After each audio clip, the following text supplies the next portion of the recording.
It's episode number 170. We've got a great show lined up this morning. We're joined by University of South Florida head coach Bob Butehorn. United Soccer Coaches top 25 rankings are out, and the U.S. Open Cup final takes center stage here tonight. It's Inside the Game coming up right now.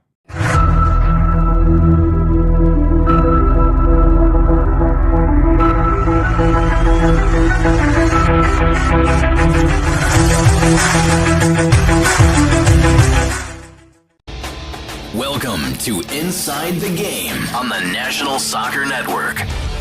Now, here are your hosts, Jonathan Turner and Nathan Wangler.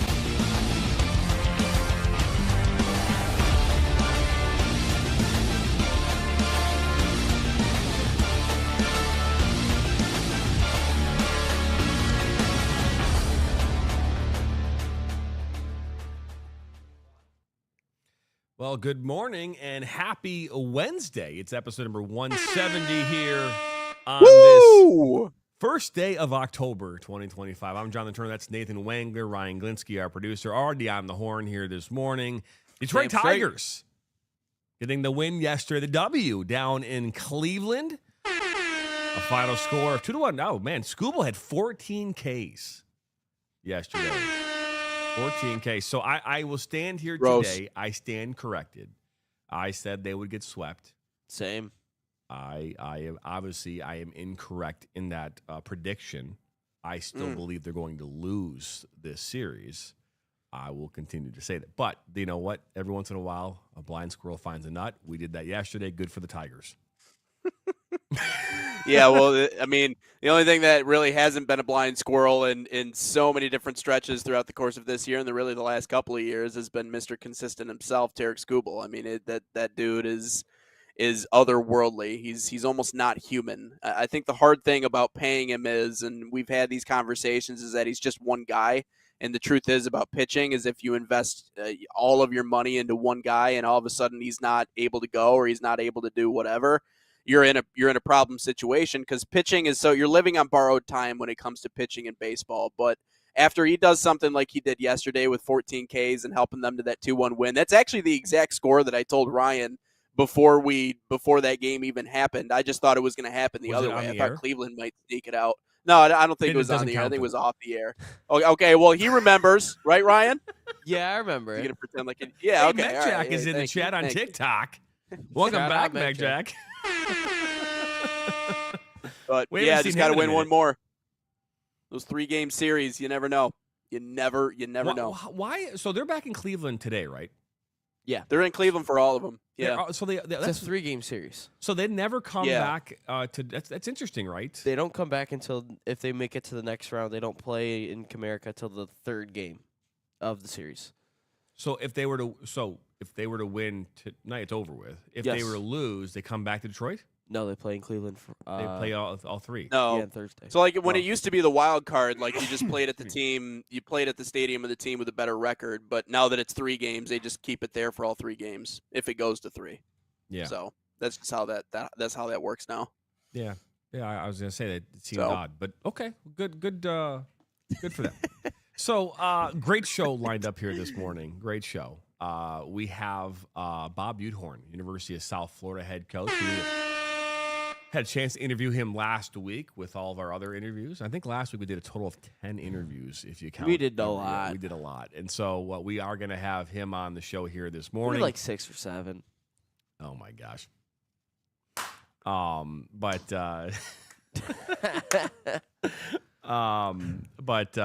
then we'll get into the U.S. Open Cup here. That final is tonight.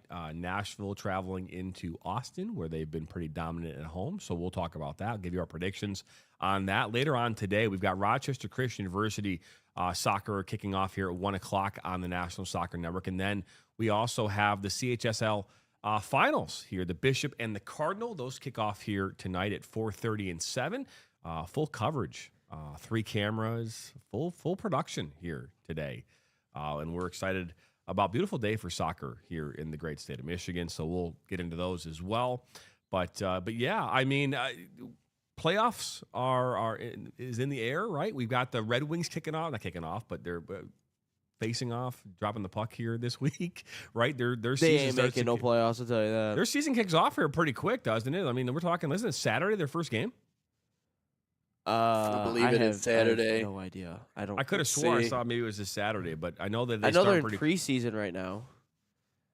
But whatever they do, they ain't winning. Oh, nothing. Mac Jack says stupid Open Cup final. Now he would not be saying that had his team actually beaten Austin FC at home here just a few weeks ago. That's a little salty there, Mac Jack. He's a little Thursday, salty. October 9th. Their first game is next Thursday. They do play this Saturday Yeah. against the Maple Leafs in preseason, but it's next Thursday, October 9th, against the Montreal Canadiens. But who cares, because the Red Wings ain't winning nothing. No. Well, we want to get to this interview with Bob Butehorn, so we're gonna step aside, and we'll be back here on the other side of the break. It's episode number 170 here of Inside the Game on this Wednesday, October 1st. We'll be back.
Inside the Game here, and that's Nathan Wengler. I'm Jonathan Turner. Ryan Glinsky, our producer.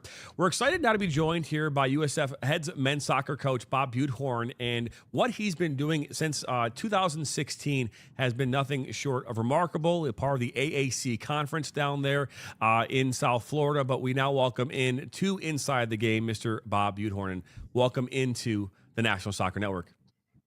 Thank you, guys. Great to be here. Looking forward to some good questions here, right?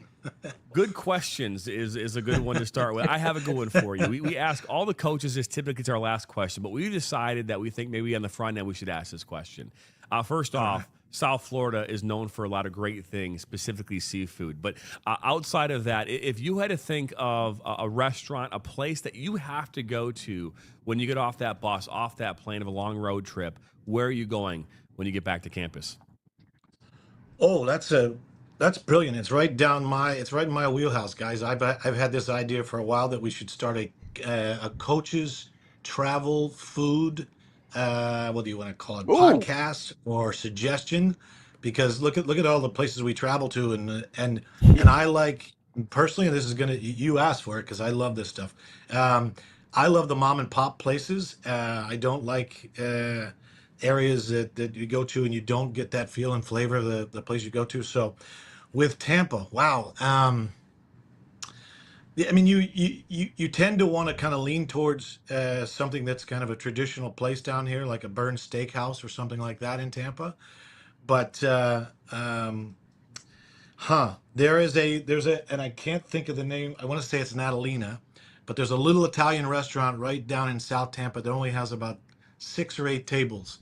And you go in there, and it is a very, very Italian place. They have a menu, but they will make whatever you want Italian and get fresh right there. And it's I think it's called Natalina. So It's there is my place. Osterera, Natalina? Yeah. Yep, Oh, yeah, I got it right on their website. Osteria. Yep. So I think that's the spot. And Adolfo is the owner there, magical guy, and really, really good food. So there you go. Coach, it's a good secret too. Yeah, well, and so my mom's side is actually Sicilian. I didn't get any of those genes, unfortunately. I look exactly like my my pasty white dad, but the Italian food is the best, man. Grandma's recipes, Yeah, you can't beat them. But yeah. one of the leagues that I broadcast in, the Midwest League, all the different locations for all the different teams, they're in the Midwest. So if you ever find yourself in Cedar Rapids, they have really good cereal. I also got recommendations for other places too. So just let Oh, me know if really? you're ever in some obscure location in the Midwest, because there's a few of them. But I wanted Oh, to absolutely. transitioning into the soccer talk. I did want to ask you, because it's interesting when we get coaches that come on the show. You know, sometimes they just come on as an open book. They're just ready to field whatever questions come their way, just kind of like they do with the media, and then just kind of go off the cuff. But before we even started the conversation, you mentioned some of the madness in college soccer. That was the word that you used. And I'm interested, what's the first thing that comes to mind when you mention the madness? Because we talk about a few things on our show, but what's the first thing that comes to your mind when you talk about the madness of college soccer? Well, I think and I can go directly to it. I think it stems in what we're trying to do in Division One men's college soccer in 3 months span, 3.5 months, whatever it might be. And as you stare at that from the lens of the world, it makes no sense. So we're trying to squeeze a season in, pushing these kids, getting them ready, and playing high quality, attractive games. It's not a tactical uh, session for coaches. It is a race, and it is a get it right as quick as you can, and things there's sacrifices because of that. And I think one of the biggest sacrifices, and the reason why I say it's madness, is because you sacrifice the quality of really what you could make this game and the college level. Because Mm-hmm. I do believe it's an integral part of the fabric of U.S. soccer and our country. It's a great question to start off with too. And we were talking here a short while ago with a coach down up northeast in Buffalo, and one of the questions we talked about with him was about whether or not, does he talk about the weather when it comes to recruitment? And you're now down south in a much different environment than Buffalo, New York. And so as we talk about recruitment and destination schools, I can't think of really probably a better school or from that standpoint, South Florida in Tampa.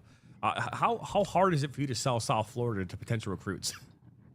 Well, I will say to you, like we definitely make sure that we talk about the weather. I mean, because and the reason why is because it is such a neat place, and we're so lucky to be uh, in this what I would say it's a great city, and we just happen to have some of the best weather. And so we definitely use it as a tool and as a recruiting device, but sometimes we don't even need to say it because it's like you said, it's like such an attractive destination anyway. Our thing is that when we recruit, we want to make sure that they're not just coming for the weather, and that's where we really need to find this, promote the substance of the place. And so that's a great question, though. We talk a lot about this, and we're here in Michigan, and I oftentimes argue that when it comes time November, right? November is a very critical time in men's soccer and women's soccer in college, right? Your conference championships are happening then. You're moving on into the NCAA College Cup or whatever division you're in. And being able to play in an environment like a Michigan where it's cold, right? If you grew up in Florida, you grow up in California, playing in November in Michigan, quite different than playing in Right. California in November. Obviously, being down in South Florida, a lot of your games take place in the South and obviously in the Southeast. But when you're recruiting players, does region matter, or is it only about like, hey, we want the best, we want this, we want that? What is it that you're looking for from a regional standpoint from players as well? Yeah, I think your point is spot on. I think there is something about trying to find the right player no matter where they come from, and for us, I think that is our recipe. That is our our design is we go after the best player that we can find. And look, you find a Midwest kid, you generally get a kid that has some let's call it genetic back makeup that just make them a different type of player that we know we can always count on. You get a kid from the Midwest, you generally going to get a kid that's hardworking, disciplined, um, really committed to whatever he's doing. Not like this is kind of where we look at a Midwest, and then if you go out to California, maybe there's spaces where you can get a really creative kid like Florida, but in general, it just really you can find any kid anywhere. It just has to be, you know what, you know what kind of peg you're trying to fit in what hole, and I think right now that's kind of what you're saying. But we do not shy away. We got kids from Norway, and like they come here and they have to acclimate, but they're they definitely fit. We play.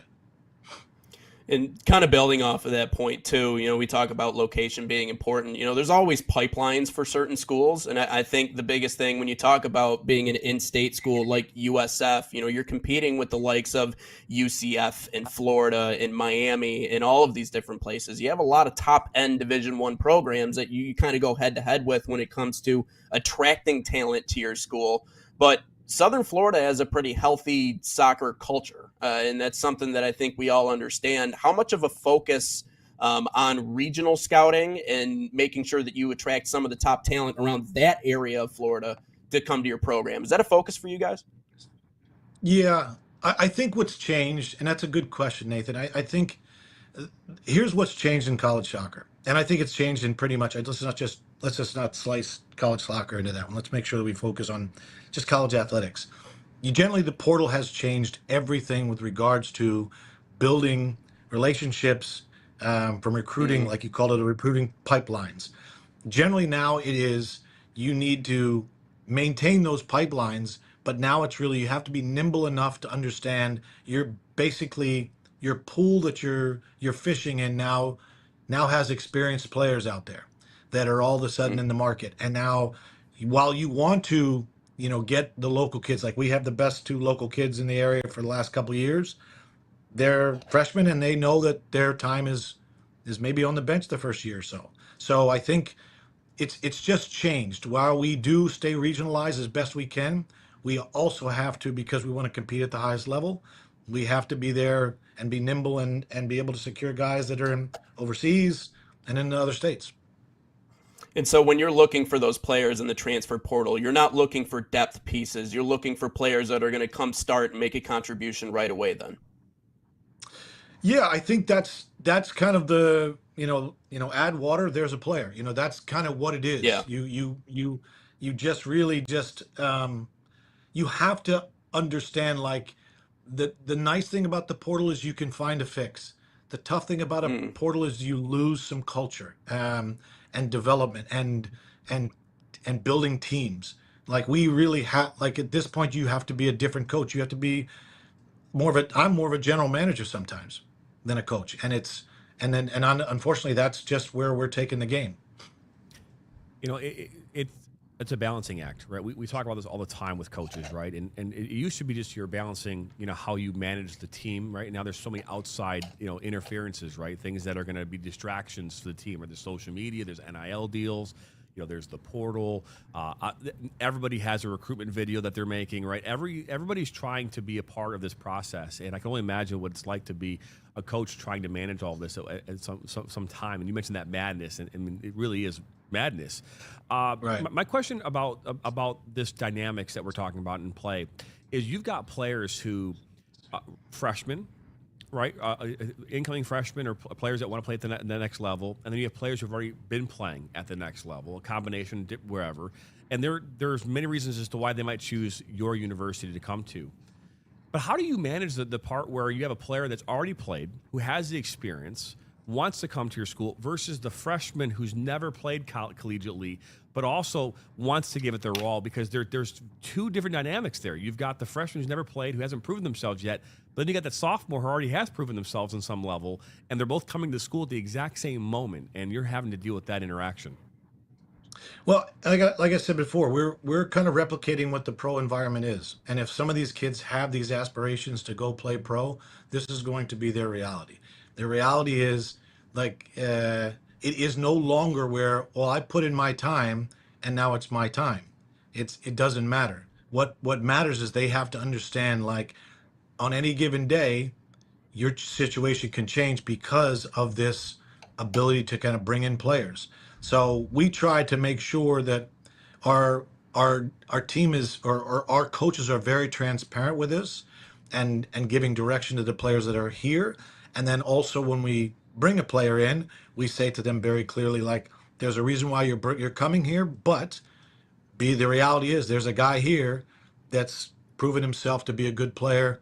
That's the competition. We're going to give you is the opportunity. We're not guaranteeing. Yeah.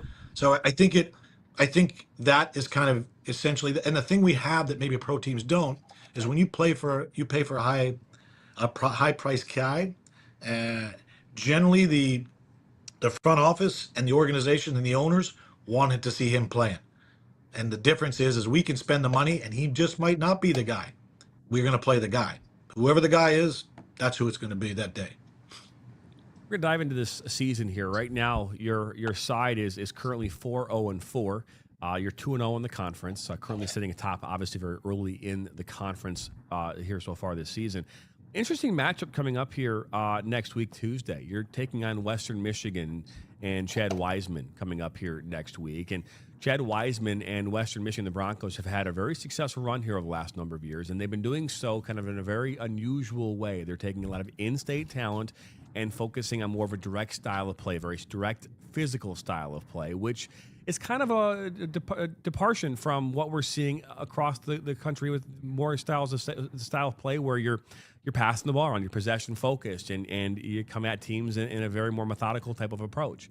I'm curious your thoughts on Western Michigan and maybe that matchup. Look, I have a tremendous amount of respect for Chad and what he's done there, and I mean that. That's just not blowing smoke. That is absolutely. I when we got the game and I saw it there, I said, I'm really interested in playing with him because he's been successful, and you always want to kind of match yourself against the teams that you might face, in your aspiration to win a championship of any sort. So I think for me, like, I want to give hats off to that guy because he's done an amazing job and he's done it his way, the way he sees the game and the way he sees the vision for his program. So for me, either having him here and then going back to him, in a couple years, I think that's what we really want, and not to knock the way he plays because it's not a knock, it's successful. So for me, like, it's more of like I want to figure out how he's doing what he's doing, and if there are pieces of that recipe that can work in my system. So I think playing a guy that has built his team around, and I wouldn't say they're like I wouldn't say they're so direct that they don't find the game. They've got some good pieces. They might be physical. They might be seen as direct, but I think there are some sincere tactics that he goes in his game and the way he puts it together. And sometimes it can be building, sometimes it can be counters, sometimes it can be a lot of restarts. But in general, he finds a way to win, and it's built on building a good, strong culture. So yeah, I'm looking forward to that game. Yeah, I think part of being able to do that is being willing to reinvent yourself and find different ways to get the job done. And I think he's done a great job of that. And I think we talked about the culture and the landscape of, you mentioned college athletics really in general. Obviously, it's not just soccer. We've seen a major shift in everything. I guess I'm curious because you've been involved in the game for quite a while now. You've seen what it used to look like, and now you see what it looks like now. How have you and really USF in general been able to adapt to the new environment and still stay competitive? Because I think it's hard for schools. There's just, when you talk about bigger programs and in terms of how much access to resources that you have, sometimes we're creating this atmosphere in college athletics where it's a little top heavy. There's a real big separation between the tops and those maybe who are down at the bottom of the list. How have you guys been able to adapt to the new culture or the new environment? Well, first, I'm going to make sure that Nathan just called me old there, John. So I just want you to hear that, John. That's all. It's okay. It's all You're right. not the first I got one. it. I got In it. roundabout I know. terms. It's all all the right, time, Jonathan. I'm okay. Nathan's I still like himself, but no. I'm in all seriousness. It's a good question, and I think that's what I would say to you is like I think I'm not patting myself on the back, but I think I do a pretty good job of making sure that I stay really active in trying to understand the changes in not only the players, because that's the biggest thing right now, how the players approach things, their mentality, the different ages, the different, decades that kids come through. But we try to make sure that we do a really good job of asking questions about who we are, and that we stick to the motto of if it ain't broken, break it. Because I think in a lot of ways you can get stuck in some patterns, you can get stuck in some systems, you can get stuck in your old ways. And I think the one thing I'll say to you, and it goes along to that first question you asked about food, is like you have to keep your mind open to ideas, and you have to keep, and that's why I like a lot of different foods, because it brings me in touch to different cultures. And then you say, hey, you're like, I would never have known that. And so for me right now, I think we try to stay really active with our brains and staying nimble with our ideas, and continue to ask questions not only of ourselves but of our players, of our methods, and then just making sure that we make the adjustments that we feel holds the integrity of our program and the way we want to build our culture, but allows us to kind of move forward and build with as the game changes. Well, that's actually it's great. I love the comment where you say if it ain't broke, break it. I think that's a great philosophy. And here's my question, because we've been talking about the U.S. men's national team and the World Cup coming here in less than a year. And something that we have noticed about the men's team specifically is that a lot of questions have been raised about their work ethic, about how hard they work on the team, the physicality of this team. And obviously, the game of soccer in this country has changed. We even talked about it here a minute ago about Chad Wiseman, and he kind of has that more, while he has a dynamic way of playing, he finds a way to get the results. He kind of has that older school mentality of kind of that direct style of play that we all kind of grew up on. Not Nate, though, because he's younger than all of us. He's still young, right? Yes. So, but I remember the older style of play. And so, with this grittiness, this physicality, it wasn't sexy, but it got the job done, right? And now we're seeing that. We're seeing the sexiness of soccer, right? You're seeing this really beautiful passing, and everyone's about this, that, and the other. We saw a change in youth soccer where you couldn't head the ball until you were 13 years old, and that came about I want to say it was under a decade, right? But we're seeing those ramifications now. Players coming in who don't know how to head the ball properly, don't know how to clear it. We're not seeing the same style of clearances defensively that we were used to, those really physical ones. Have you seen that change in players where you're just like, man, I wish that toughness just isn't there, or you're having a hard time finding that toughness? Yeah. Okay. So that's a really big question in a lot of different ways. So the first thing I'll answer is the way the game has changed has been through, honestly, better refereeing that allows the game to be more seen as a less, crushing, physical, grabbing. Because look, that's like football dominates our landscape of the U.S., right? And it's a very physical game, and we can be a physical game without being like distracting to the quality of the aesthetics of the game. Okay, so that's the one thing has slowly changed that most people don't talk about, but we have to continue to have those type of referees in this, it moving into the right circles and climbing that that kind of like progression of the game. So getting back to like what I see, I haven't seen yet the like the not of quality with the heading and all that kind of stuff yet. But what I have seen is less creativity. Our game is built on being able to improv and read visual cues at speed and allow the game to flow naturally, that it feels like they're feeling for the game, they're not trying to force themselves in the game. So one of the things I always compare it is, if you watch, let's just say, our men's basketball compared to other nations, while other nations are getting better at basketball, we've evolved so much that our creativity is so much higher.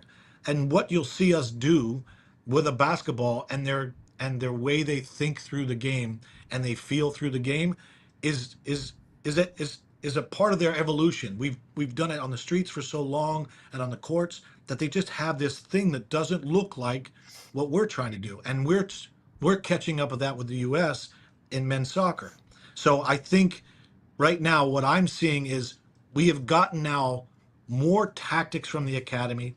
We have kids that are overcoached, and what you don't have is the game feel, the the texture that the game teaches you by just being out there with the ball, not having someone telling you take 4 steps right, bring it down with your instep, play it with this foot.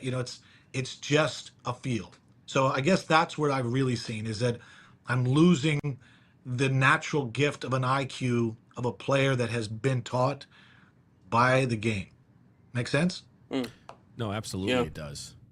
No, and again, as someone who's been, seen 4,000 games over the last number of years and been a part of this game since I was young, I've seen the dynamics of the game have changed, and in a lot of places it's been really good. In some places, I feel like it could be improved upon or worked out. But Bob, we appreciate you stopping on by here today. This has been a great conversation. We love talking with coaches all across the country about the things that they're doing at their university and the experiences that they are currently experiencing in the college environment, and we appreciate you stopping on by. Hey, look, guys, what you're doing is awesome. Like, this is also a part of the progression of the game, man. I love it, and I can't thank you enough. And I think you just gotta keep rocking it, man. It's awesome. Well, Yes, you sir. as well. Thank you. We appreciate you as well. Again, you're currently 4-0-4 right now. Moving on here this week, you're playing Charlotte at not at home. You're at home against Charlotte here on Saturday. Yep. Yeah, it should be a good game. They're well coached and a good team, and they've kind of held the crown last year. So it's a good game for us. Well, we wish you and USF much success here the rest of the way, and we'll always welcome you back here on the National Soccer Network. Amen, brother. Go Bulls. That is All right, see you guys. Bob See ya. Udall, the head soccer coach, men's soccer coach at the University of South Florida. And another great conversation, Nathan. Yeah, and I mean, man, you talk about a wealth of knowledge. I mean, that last question about individual creativity and the evolution of the game, I thought that was wonderfully stated. I thought he was he hit the nail on the head. So that's certainly one of our better ones, and I just like talking about the environment too. And I think he was pretty open about that. He came in with an open mind, and that was perfect. Yeah, great conversation with Coach. Remember, if it ain't broke, break it. Love it. We'll be right back. Experience the thrill of the game like never before with NSN's Game Rewind.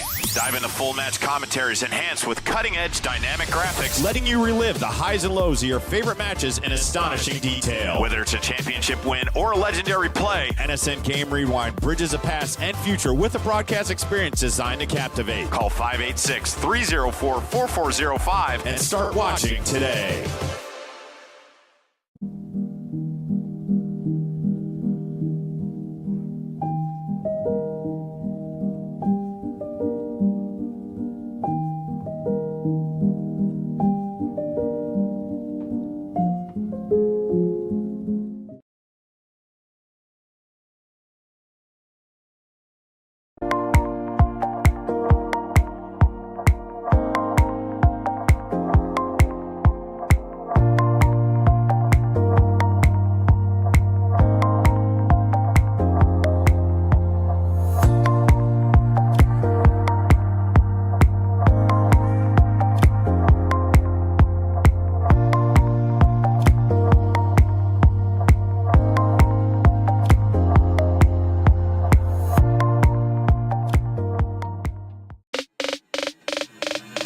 An all-out battle of skill, passion, and determination. The NISA Pro Cup, presented by the National Soccer Network. The stage is set. 10 teams, 8 days, 1 trophy, 3 moment, exclusively on Roku TV.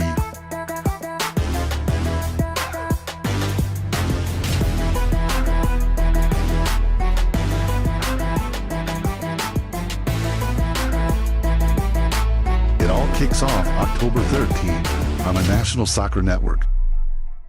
It all comes down to tonight. The Catholic High School League Boys Soccer Finals kick off under the lights, presented by Soccer World. The best of the CHSL go head-to-head for the title in a clash you won't want to miss. The passion, the rivalries, and the championship glory are here.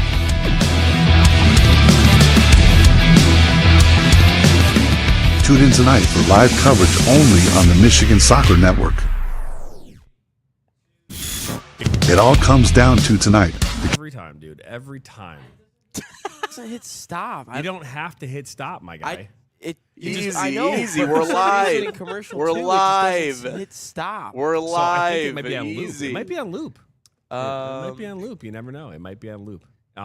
So with It is on loop. there, see, there you go. See, but we are live. Welcome back here in Inside the Game on this Wednesday morning. We just finished our conversation here with Bob Budhorn. We talk about this. We've had a great opportunity to talk with a lot of really, really cool people over the last couple weeks, and Bob being one of those people. And I think he was maybe our 6th or our 7th guest. What do you think, Ryan? I mean, that's a good one. I mean, that's great actually. And MacJack's making fun of me in the chat. Says these cutting edge graphics are too powerful. Yeah, that's right. That's why I can't get it done so quickly. It's just too powerful to get done. Ryan, I think was cut from Minnesota here recently. It's probably why he's having a hard time with the graphics. Yeah, Minnesota, Indiana, they'd be hating on me. A lot of comments still coming up though or coming in the chat during that break of our break, because we actually had 20 minutes to sit back and really do nothing. It was kind of nice actually. That's what tomorrow's gonna be too. Yep, tomorrow we've got 2 more pre-recorded interviews that will roll here tomorrow. Great conversation with Batman and his players over there at Toledo Rockets and the women's soccer program in Maction. But some great comments coming in about our conversation, a lot of it around what Bob was having to say about the game of soccer. The last one coming in was about, in regard, and this was from MacJack, he was asking about what needs to change at the academy level, focus on tactics and more scrimmage. I think like anything else, The game has gotten faster. The game has gotten more technical. The players are more intelligent as soccer players than they've ever been, and that again is obviously a direct result of the change in technology, the change in coaching, the change in our environments here. Everything has improved, and so you're going to see a much more improved player, a player that when they come in are more dynamic than they were yesterday. Again, when I was growing up, if you were a defender, you were a defender. You didn't get forward, right? You kind of hung back. Maybe you saw a ball pass back to you every once in a while. But now if you're an outside back, you're more of a forward, to be fair. You're a midfielder, right? If you're a midfielder, you're going to be going everywhere. And so the player today has to be interchangeable within that formation, whatever formation that you're using. And if you're an attacker, you might find yourself as a defender and vice versa. And so I think that, when he's talking about the dynamics of the game and how they have changed, and more importantly, how the academy has changed the game, he's talking specifically about the technical aspect and really the focus of the academy has always been about training. It's always been about training. The games are the way in which you measure, just like in the classroom, the tests are a way to measure whether a student knows the content. A game is the test in which you know if the player understands their role and how they fit into that role throughout the game. And that is an area that we as a nation didn't focus on in the early stages of our soccer history, right? We didn't focus on that. We focused on the result of winning and winning at all costs, and not so much focusing on the individual player within that formation, within that system, and how they would ultimately, in a team environment, create success. And I think that that's the area that Bob is really spending a lot more time talking about and was trying to allude to in our conversation. So hopefully that answers MacJack's question. But well, the evolution of the game too. I mean, I liked his basketball analogy. I thought that was wonderfully stated. I mean, it's true. Like they play very fundamental ball wherever you look across the world, and they're producing great individual players, and they're starting to get a sense for what this game looks and feels like, and really kind of developing their own brand of game over in Europe, versus where, how we play here in the United States, which in a lot of ways relies on athleticism and creativity. I mean, that's exactly what Coach said. And it's not as maybe pretty as the game they play in Europe, but because of how far we've come as a country and our understanding of how this game works, we play it a different way. We almost kind of play our own brand, like whether that be in the NBA or college ball. Now, whether or not you like that brand of basketball, regardless, it wins if you're good at it, and it's predicated on shooting the deep ball or driving to the lane and jamming. You're going to get one of those two results the majority of the time. It's just because players are so unbelievably athletic now and their ability to shoot from wherever on the court. Obviously, Steph kind of ushered that era into the mix, but that's really true. I mean, that's, and I've tried to draw that analogy before, but I thought he stated it the way he stated it was really accurate. Yeah, but to your point too, I mean, I've always found that interesting, like specializing kids when they're so young and getting them to only train to play this position or be in this spot for their entire life. To me, that's always struck me as weird. I've always thought, it's actually good to be durable. It's good to be available. It's good to know how to do multiple different things. Like, I've always found that part of it to be a little not the right way to go about it, because again, when you talk about creativity, a lot of that is born from understanding being in different spots and having experience in different spots, whether it be different positions on the field or what have you. So I thought that was a really interesting point by him too. I thought it was an enlightened conversation at the end of the day. Yeah, I think that as someone who played goalkeeper from the time that I was 11 till the time that I graduated high school and went on into college, it was very specialized for me at a very young age. You should not be specializing in a position until you're 13 years old, and that's the recommendation right now of U.S. Soccer. And if you talk to coaches across the country, that's what they want. But if we think about other sports too, if you start talking about the evolution of other sports, right? When does a player who is playing in football, for example, really decide that they want to be a quarterback? Really, it starts in the high school environment, right? I mean, yeah, you might be throwing, again, if you're in Texas, you're probably as a quarterback training at 11 years old with a quarterback coach, because you're trying to go, anywhere and everywhere. And so I would argue that there's some players out there that have the acumen, who have the background of training and money and everything, and then they're putting all their energy into being a quarterback. But again, a lot of that starts again because you don't really start throwing a football in the football environment until middle school age, right? And so because you're running the ball like 900% of the time. So, but in the soccer environment, having a goalie become a goalie at 10 makes no sense. And really, if that goalie isn't going to become like a really, really solid goalkeeper, you're basically setting that player up for failure.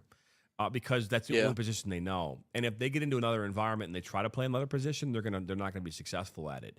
And so we even tell, because the goalkeeper today, and this is why I always say, like, me as a goalie, when I was training, it was me with maybe another coach every once in a while that'd be back there taking shots at me while everybody else was playing. I never really got much involved in all the trainings that all the other players did because I was a goalie. Why would I train for that? But now you have to be one of the best field players on the field today if you want to be a goalkeeper. It's not just about stopping shots. It's about being able to be another player on the field that can use their feet in order to help build. And so specializing too young is a detriment to the overall success of this country. And I think it's a great point that he made as well. Staying on the college game and staying here for a moment. Every week, the United Soccer Coaches release the top 25 ranked teams in the country. We've seen some movement here, especially on the men's side. The women's side has been a little more consistent. But the men's side, we've seen a number of changes at that number one spot here. And so let's take a look here at the men's side. Portland has made their way to number one here in week 6 of the top 25 ranked teams around the country. Again, NC State, which was previously ranked number 1, is now number 2. Stanford is number 3. Remember, Stanford was number 1 here a few weeks back. Vermont, Bryant, Georgia Southern, High Point, West Virginia, Duke, and UNC Greensboro all in the top 10. Remember, last week, Michigan was in the top 5. At 5, they were now number 11. Indiana is now number 12. Remember, Michigan lost to Michigan State here this past weekend. I think that final was a 3-2. It was a 1-goal game. I know that. I just don't know if it was 3-2 or 2-1. But Princeton, Georgetown, San Diego, Virginia, Marist, Maryland is at the 18 spot. 19 is Akron, Oregon State, 20. And then you look at your bottom 5 in that 25. St. Louis, Marshall, Notre Dame, Kentucky, and Furman. But there's a look at your top 25 on the men's side. Take a look here now at the women's side. Again, Virginia's been in that top spot, I believe, now 3 weeks in a row. They're 9-0-1. Notre Dame at number 2. Stanford number 3. Both Stanford on the women's and men's side are at number 3 this week. We saw them both number 1 here. I want to say it was 3 weeks ago. 4 weeks ago, isn't that right, Ryan? They were both number 1 at some point in time here, both Stanford men and women. Yes. UCLA, Tennessee, Florida State, TCU, Arkansas, Memphis, and Iowa all in the top 10. Michigan State, though, have made their way back in the top 25. They're at number 16. I believe that the last time they were in the top 25, they were actually ranked number 16 as well. Wisconsin in there as well from the Big Ten. North Carolina at number 19. So there's a look at your top 25 for the women's side as well. But because even Bob was talking about how football is king in this country. He alluded to that, right? And even Ryan and I were kind of talking here in the studio during that conversation about the fact that, because there's all this hard hitting, the refereeing obviously has gotten better in soccer. But if they want soccer to become more like, or college soccer to become more like college football, what would you have to do? Well, one of them is obviously having rankings, like we see every week. But the media involved in this, it has to take a step up. We have to provide more media coverage. We have to create that environment. The environment's there. It's there it's there for the taking. You could do it. You'd have to be selective about how you would go about it. I think there's a way to be able to do like a kind of college game day environment where you pick like big time matchups, and you give them national attention. You don't have to put only things on the Big Ten network. To be fair, the Michigan State game, that men's game should have been on ESPN2. You'd have bumped that to ESPN2 on a Sunday night, right after football, right? It sounds not ESPN. Okay, so maybe not ESPN, the main channel, but you could start there, and have a great pregame show. Do what you do for like U.S. men's national team games. Have a table of analysts talking about the game. That's one way to really hype up the college environment. And I think college sports is ripe for that. You have a lot of kids and broadcasters who want to get into this world. And so why not create one in which you have a seasoned host, maybe a network host, along with a bunch of the college broadcasters who want to up and come and see what happens.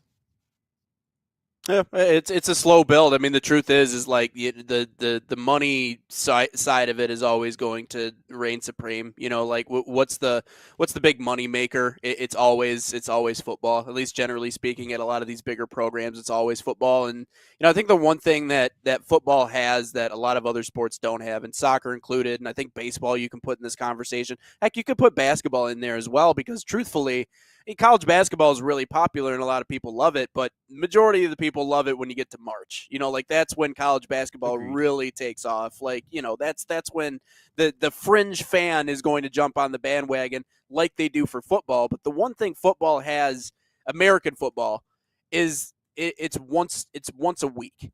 So you get Saturday and you get Sunday. Now, if we're talking about the MAC, okay, you might have a random Tuesday or Wednesday game mixed in there, or one of these other off-brand MACtion, or one of these other off-brand conferences. You might get, a non-Saturday game, but for the most part, like, it's college football Saturday. So if soccer wants to emulate something that's even in the ballpark of what college football has going on, that's where it all starts in my mind. Like, create a day, create a game day. This is soccer game day. Like, we play on Fridays or we play on whatever day it is. Like, you have to create a moment in the week where it's like you have all these big matchups. Now, that's a lot of planning, and that's a lot of people coming together to create something that's interesting. But if your most interesting matchup as a league is a Michigan State game, but it's in the middle of the week, or it's like Indiana and someone else who's top ranked, but they're playing on Thursday at 4:00. Like, it's really hard to get people to like, wow, like let's watch this unbelievable matchup. It's possible, but you have to, again, it's about marketing, and it's about setting aside a day and really kind of planning this thing out, because I do think it is possible. And to your point, JT, you talk about media coverage. Like, even for me, like, coming into this space, the soccer space, like, I've gotten a tremendous amount of opportunities with not nearly as much experience as a lot of my counterparts. And I think it's because there's this need for more media presence. There's just kind of this void in a lot of places. They just don't have it. And that doesn't mean that there aren't people who aren't interested in watching or consuming that. It's just that it's not as saturated. You look at football, it's so saturated that everybody's got a guy. You look at basketball, you look at these other main sports, you're not going to see a lot of that. So they have to set something aside and make like a certain day or a time special, really plan it out. But yeah, more media presence is definitely necessary to make any of that possible. I'll add this. Again, soccer kind of screwed themselves too. They play in the fall, and football's obviously in the fall as well. And a lot of these games are played on the Plus networks where you have to subscribe to it, whether that's like the Big Ten Network Plus, ACC Network Plus, SEC Network Plus. But again, Mekchek has mentioned that he's a big hockey guy, and I don't know much about college hockey. I know you guys do. From Minnesota. And he's saying that if you want to make more money, you make the model like college football. But if you want to make players, you make it like college hockey. He also mentioned like Friday, Saturday college hockey, that big money maker, meaning that college hockey plays their games on the weekends as well. But I would like to hear what you guys or Nate thinks about that, because I know you're big into college hockey, and there's a TikTok sound.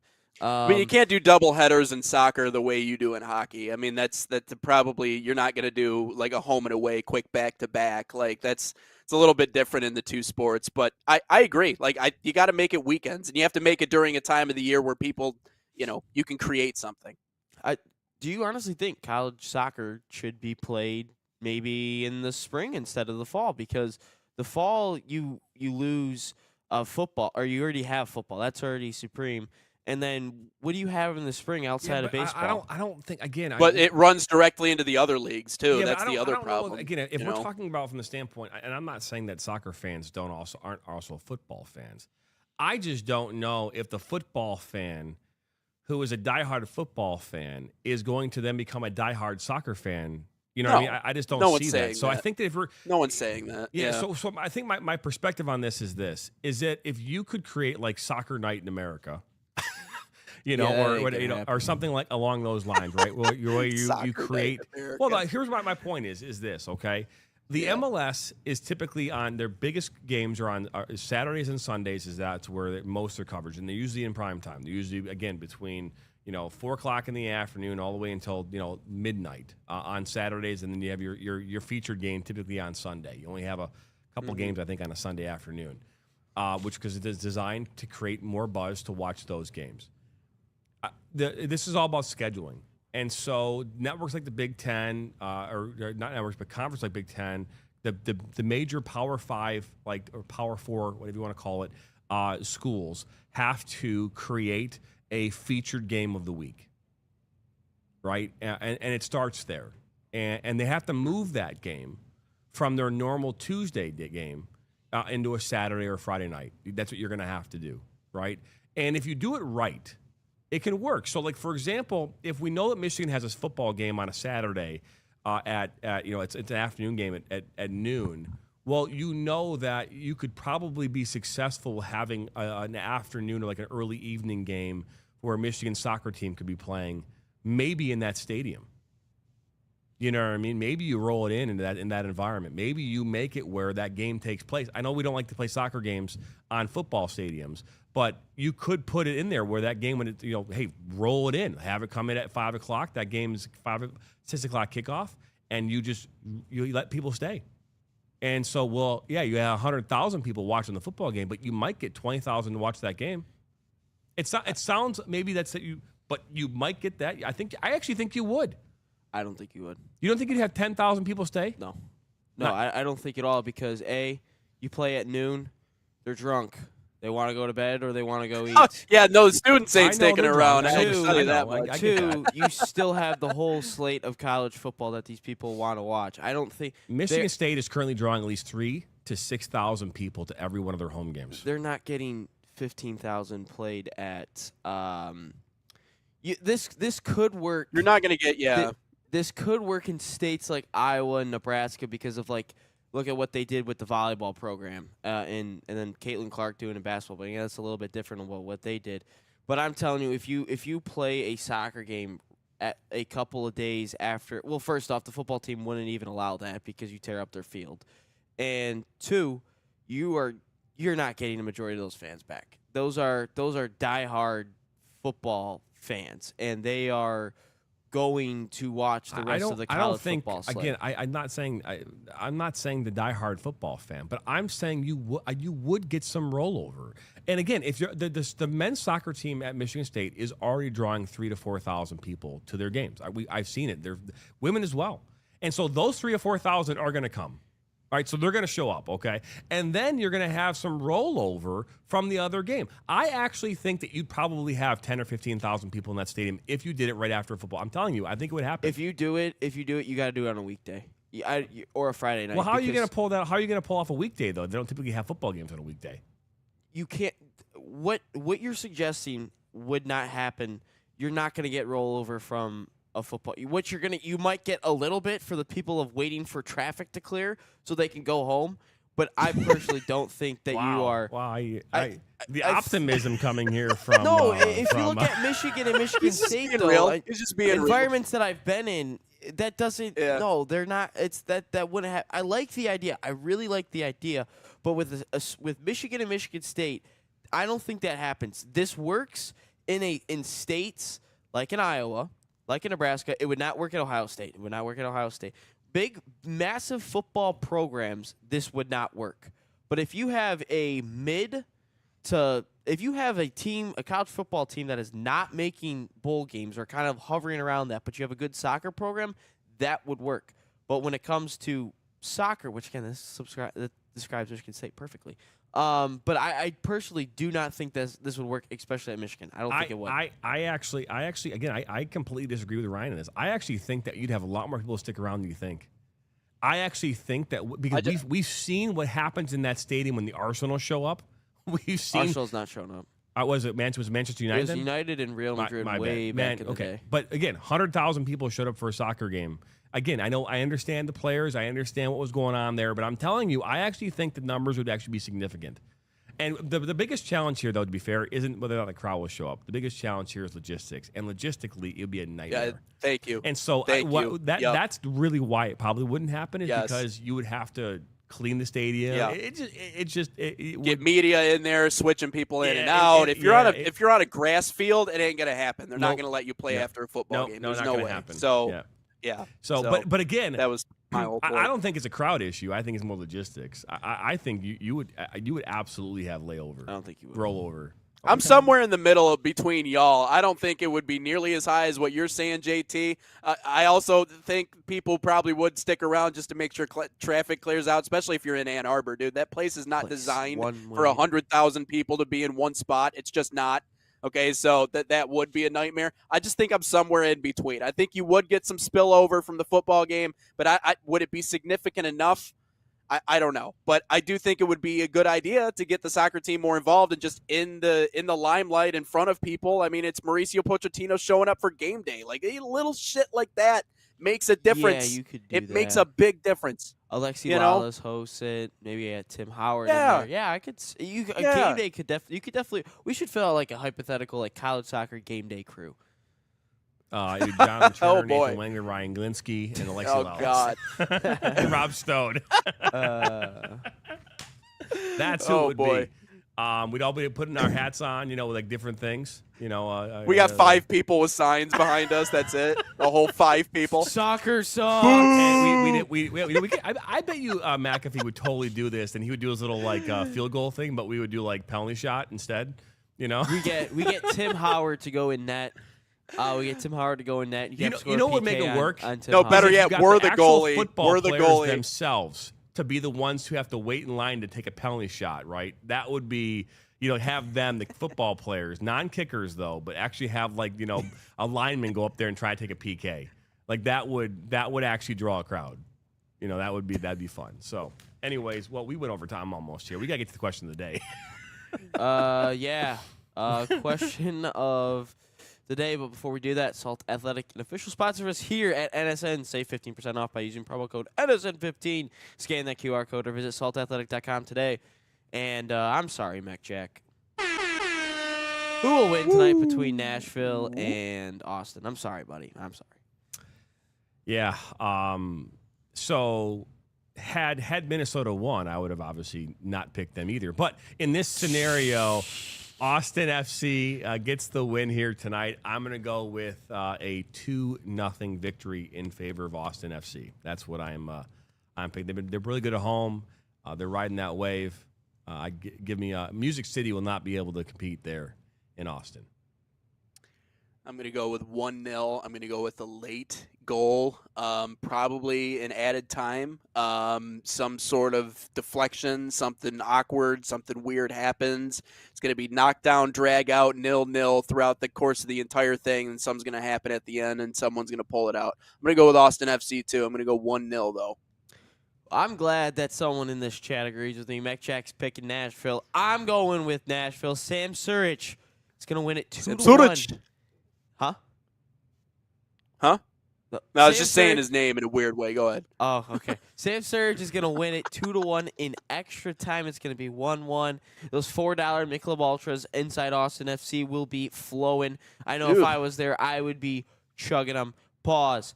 But Nashville is going to get it done. They're going to get the win. And give me Music City to get it done. This is where I get confused.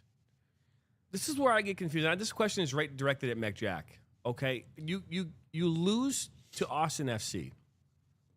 Now, I'm not saying you should be rooting for Austin FC, but had your team won, you'd be obviously rooting for your team. But they lost. Don't you want the team that beat you to go and win this thing? Because then it makes it sound like you just got your. You don't want to lose to the loser. You want the team that beat you. You don't want that team to feel anything anymore. That. Like, for instance, last year when the Guardians beat us, I was like, I hope to God they get swept, and I think they did by the Yankees. I want nothing to do with that team. That's a whole different thing. Just like TCU beat Michigan in the college football playoff, I wanted them to get killed by Georgia, and guess what? They did. That's exact. And he's asking, are we picking favorites or are we picking winners? I'm picking Nashville because I think they're going to win. Sam Surridge going to get it done. I'm picking winners. We're picking winners. I don't have a favorite here. I have no skin in this game. What I'm saying, though, is a former athlete, when I lost, I want the other team to lose. Easily. Yeah, well, you never won anything. I won stuff. I've won state championships. I'm telling you this right now, my guy. You don't. I didn't know we were talking about the 1990s. Talking about state titles from 30 years ago. Whoa. Back in my day. Sorry. 15 or 20. Whoa. Nate's got a ring recently. I don't know how that. Well, because he's younger than me. Nate's got a ring as of a month ago. What? That doesn't. No. That doesn't count. He's a part of it. I just didn't think we were going to be bragging on state championships today. No, I did. Back in the day. Back in my day. Well, all that I am saying is that Mech saying Nashville's better than Austin right now, and I don't care about either. Nashville's winning, buddy. Nashville's winning. And when Nashville wins, get back in that chat tomorrow morning, and we're going to talk shit to both of you guys about how Nashville's the winner. Austin FC is going to win tonight. And it had, whether they beat Minnesota or not is obviously irrelevant at this point. But again, the winner tonight will be Austin FC. That's my pick. 2-0 will be the final score of that game. John, haven't you known after my first prediction that I'm you mean the one time you've only been accurate? The one and only time so far? How many times have you been accurate? And he said, "Oh, Mech Jack saying they barely beat Minnesota. Barely beat Minnesota." So it doesn't matter how barely you beat them. Doesn't matter. Barely. Doesn't matter. Nashville's getting it done. Give me Music City. We got a lot riding on this tonight.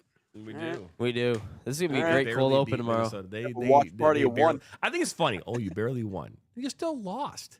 Doesn't matter how barely you lost or how barely you still lost. Barely doesn't matter. What matters is that you're not in this game. That's what matters. And you're both wrong. Well, actually, no. Me and Nathan are gonna be right here tonight because Ryan's picking Nashville, we're picking Austin. Me and Nathan are right here. He says it does matter when you're picking winners. Give me Nashville's getting it done. Nashville's getting it done. That's all I gotta say. Well, according to FC26. FC25. Oh my gosh! Yesterday, the holy game cow! that you can't win. Whoa! I beat you yesterday 9-1 in a game, dude. Like 9-1. That was the one time in like 20 games where I I'm got sorry, killed like but that. there was no barely yesterday, okay? I kicked your ass in one game, and who won all the other ones? Well, doesn't matter. The And one game. I let you make it close in that last one so I could get the scoreline to be 6-7. I let you score that last one in stoppage time to make it 6-7 strictly for the meme. Jesus. There you go. What the hell's going on at the studio these days? I don't know, man. I don't know. What do y'all got going on over there? I know. Well, hey, that wraps up our episode number 170 here on this morning. I want to thank everybody for tuning in here today, as always. We'll be back here tomorrow morning. We'll be joined by Toledo women's soccer head coach and Mark Batman. It is pronounced Batman, by the way, but I'm not gonna change that. McCheck's asking if we're arguing about video game soccer. Yes, we were absolutely arguing about video game soccer. That's true. And then 100%. we'll also be joined by I believe Megan Spittler and Morgan Spittler. Thank you, and Gabrielle Anular. Both of those players will join us as well tomorrow here on Inside the Game number 171. So it was a great week here of guests. We're excited about taking a break from the guests. I know that Ryan has been really excited about that over the last couple of days. So, but either way, we're happy to have you stop on by. Don't forget, like this, share this with your friends, share this with your friends and family. Like, share it. Hey, your grandparents, your grandparents ain't doing anything. I know that they're probably just drinking coffee all day. You tell them. Them instead of tuning into the news, you tune into this. Watching talk about real soccer. Something. McJack's also saying we should get a USL rep to talk about promotion and relegation. I don't even know where to look for that, but we can find it. Don't worry, I can give the USL a call. That's fine. I have them on speed dial. So we'll I know, right? So we I'll get Joel Nash on here. We'll get Chris Inman. We'll get Matt Fisher. We'll get him on here. We can do it. So, anyways, name dropping. Huh? I am name dropping. I said he's name dropping. Now we got to make a little meme out of that and send it off to them so they can, basically get him on here. All right. Anyways, have a great rest of your Wednesday. We'll be back here tomorrow morning, Thursday, October the 2nd. Don't forget, Rochester Christian coming up here at 1 o'clock today. And then we have the CHSL, the Catholic League Finals. The Bishop and the Cardinal Championships kick off tonight at 4:30 and 7 here on the National Soccer Network. Oh, there it is. Look at that. 4:30 and 7. There it is. All right. 6 and 7. We're out of here. Have a great rest of your day. See y'all.